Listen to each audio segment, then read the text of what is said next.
Right now, you can stand under fluorescent lights in a grocery store, turn a box in your hand, and read what is inside. Calories, ingredients, allergens, expiration date, maybe a warning written in tiny black letters. You barely think about it. The package tells you what the food is, how long it should last, and whether someone has decided it is safe enough to sell. For most of human history, there was no package, no label, no refrigerator aisle, no barcode, no government inspection, no printed date quietly telling you when trust should end. There was only the thing itself.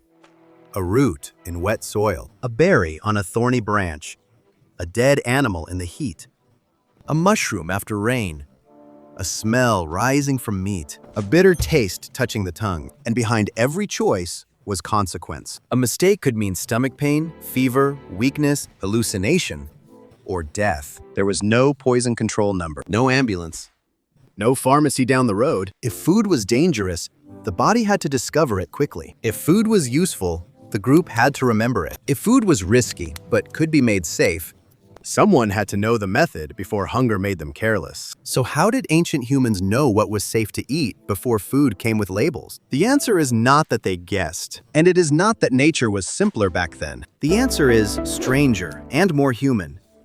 Ancient people read food with the body, with fire, with memory, and with each other. Their labels were not printed. They were smelled, tasted, cooked, taught, feared, repeated, and carried across generations. Most people imagine ancient eating as raw instinct, hungry humans grabbing whatever they found, surviving by luck, and dying when luck ran out. It is a simple picture. It is also misleading. Wild food is not a supermarket with the packaging removed. It is a landscape of clues, traps, seasons, smells, textures, and invisible chemistry. To survive inside it, you need more than appetite. You need attention. The first label was danger itself. The World Health Organization describes natural toxins as toxic compounds produced by living organisms, including plants and fungi.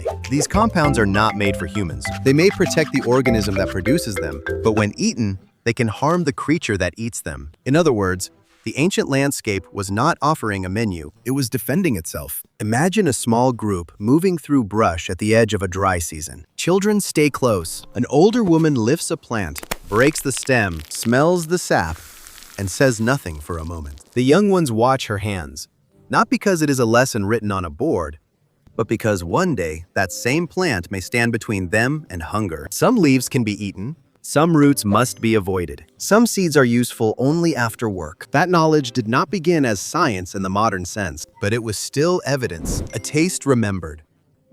A sickness remembered. A season remembered. A body buried too early, perhaps, because someone did not know. Ancient food safety was not abstract. It was personal. Every safe meal carried the shadow of meals that had gone wrong. And this is where the story becomes more precise. Archaeology does not show ancient humans simply chewing random plants. At Clossey's River in South Africa, researchers found charred remains of starchy plant tissues and hearth features, with evidence pointing to cooking and consumption around 120,000 years ago, and again in later layers, around 65,000 years ago. These were not modern farms. These were deep human camps, fire-lit places where plants were gathered, heated, transformed. Picture the hearth. Not a romantic campfire, but a working technology. Smoke in the eyes, ash on the fingers. Tubers or roots placed near heat, watched, turned, softened. Around the fire, people are not just warming themselves, they are changing food. Cooking can make some foods easier to chew and digest. In some cases, preparation can reduce danger. Fire becomes a kind of label too. Not a word that says safe, but a process that makes safety possible. That detail matters, because a food is not always simply edible or poisonous. Sometimes it is dangerous, raw, and useful cooked. Sometimes it is hard before processing and nourishing afterward. Sometimes the difference between hunger and survival is not finding food, but knowing what must happen before the food enters the mouth. Modern labels tell you the result. Ancient processing preserved the method. Another clue comes from Ohalo II, a site on the shore of the Sea of Galilee, about 23,000 years old. There, researchers found remarkable preservation of plant remains and evidence connected to the processing of wild cereals, including a grinding stone associated with plant use. This was long before industrial bread, before nutrition panels, before the ordinary modern idea that grain comes from a bag. The image is quiet but powerful. Wild grasses gathered by hand, seeds separated, ground against stone, mixed, heated, eaten. A person kneels over a stone surface, repeating a motion learned from others. The movement looks simple. It is not. It contains plant recognition, seasonal timing, tool use, texture judgment, and trust in a chain of knowledge older than any written recipe. A grocery label says wheat in one clean word. But before that word existed, wheat was not an ingredient. It was a plant among other plants. It had to be noticed at the right time, harvested before loss, processed before eating, and remembered as worth the effort. The label was not on the grain. The label was in the culture. But culture alone was not enough. The body had its own warning system. Bitter taste is one of the oldest and most intimate food alarms humans carry.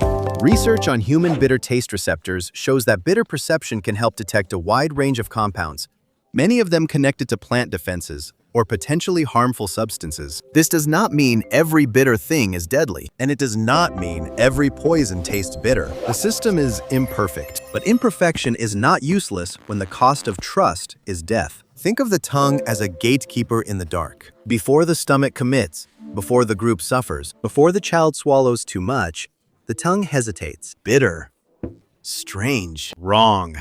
The face tightens. The body rejects. Long before a chemical name existed, the nervous system was asking a question. Should this go inside you? Disgust worked beside it. Rotten smell, slimy texture, sour decay in meat, a memory of sickness after a similar odor. Disgust is not just a feeling of being picky. It is one of the body's rough defenses against contamination. It pushes the face away before the mind has finished explaining why. In a world without microscopes, disgust made invisible danger feel physical. But ancient humans did not survive by trusting only the tongue. A single body learns too slowly. A single mistake can be final. The real human advantage was that danger could be converted into shared memory. Anthropologists studying small-scale and hunter-gatherer societies have often observed that children learn subsistence skills early by watching, joining, playing, listening, and moving with adults through the landscape. Plant knowledge is not downloaded in one lesson. It is absorbed through repeated exposure.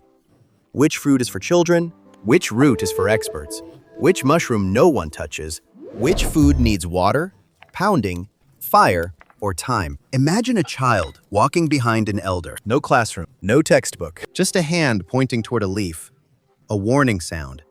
A story about someone who ate too much, a laugh when the child reaches for the wrong thing, a small piece offered only after the adult has prepared it. The lesson enters through fear, hunger, taste, smell, affection, embarrassment, repetition. This is why food knowledge could become so powerful. It was not locked inside one genius hunter or one lucky gatherer. It lived in the group. Elders remembered seasons. Adults remembered methods. Children remembered gestures. Stories carried warnings after the original danger was gone. A bad meal could become a rule. A safe preparation could become a tradition. Culture turned individual risk into collective protection. Modern people sometimes underestimate that because we confuse literacy with intelligence. We think knowledge becomes serious only when it is written down. But before writing, knowledge had to survive in bodies, in hands, in habit, in the way someone smelled meat before sharing it, in the way someone refused a bright berry even when hungry, in the way fire was arranged,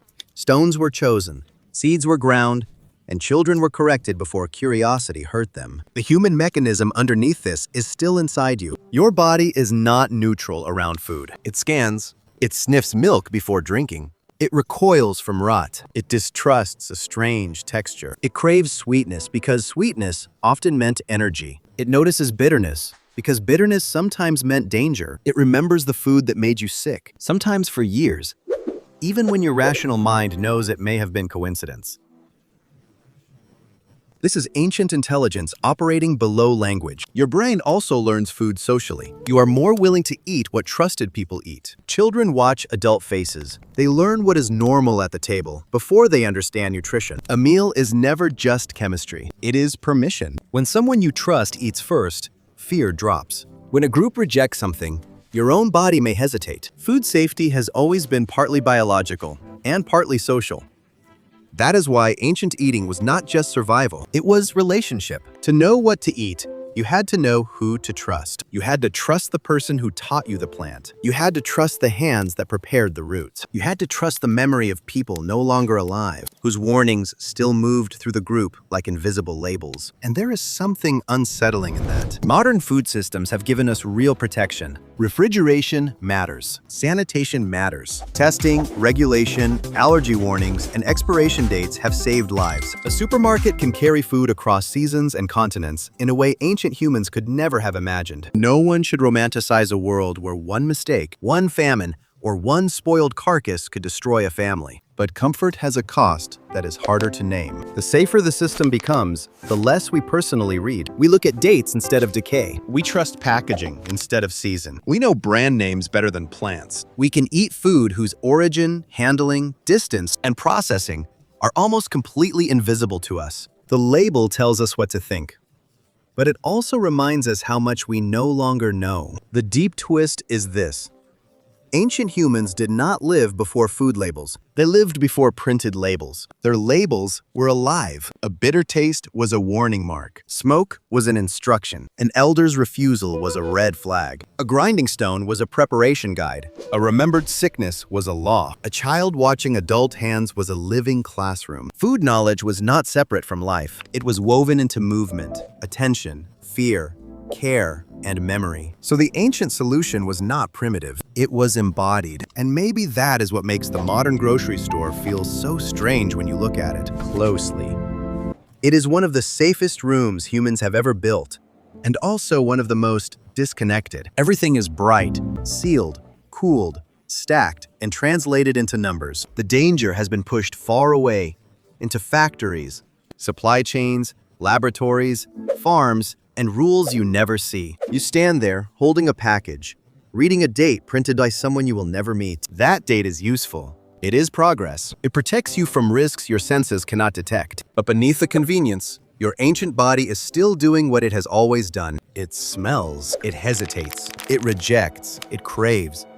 It asks the question older than language. Is this safe? The next time you turn over a package and read the label, notice what it replaced. Not just ignorance, not just fear. It replaced an entire relationship with food.